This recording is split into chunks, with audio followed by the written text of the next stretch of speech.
The MiG-29 first appeared publicly outside the Soviet Union at the Farnborough, England Air Show in 1988. The sharply honed skills and instincts of test pilots make them especially adept in demonstrating new aircraft. And Anatoly Kovachev, a test pilot for the Soviet Mikoyan Design Bureau, was doing the flying. His remarkable tail slide, demanding for the pilot and engines of a high-performance jet and flown at low altitude, earned him attention and respect. Vertical maneuver is not very difficult for our pilots on our aircraft. And we hope that all pilots will do that maneuver.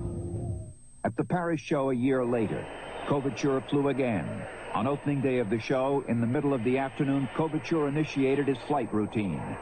But after a turn out of the square loop in the midst of slow flight at 500 feet, something suddenly and dramatically went wrong with the right engine. It quit cold, as evidenced by the 20-foot lick of flame. What happened next was a classic twin-engine accident sequence. The power from the operating left engine pushed the airplane to the right. At so slow a speed, the pilot could not counteract the turn, and the airplane nosed toward the ground.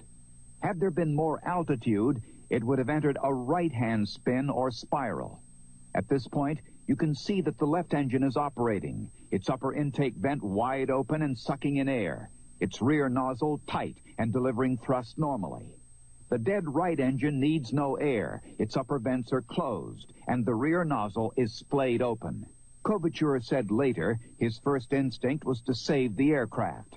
When that became impossible, he directed the airplane toward the grassy area to prevent injury to people on the ground. When that was guaranteed, he saved himself and yanked the ejection seat handle. He punched out none too soon. A bit over 2 seconds before the airplane hit, his parachute fully opened when he was only a few feet above ground. Again, as the airplane hit, you can see the left engine carrying power to impact explodes a last gasp of fiery thrust as the airplane crumples into the grass.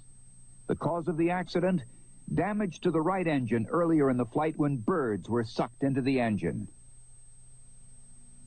Now at Dayton, the airplane was back in the air, with MiG Chief Test Pilot Valery Minitsky at the controls, and the flying was better than ever. 200 knots as it goes through this maneuver. The power does come back for the Cobra maneuver. There it is, 90 degrees to about 105 degrees. The nose goes forward. You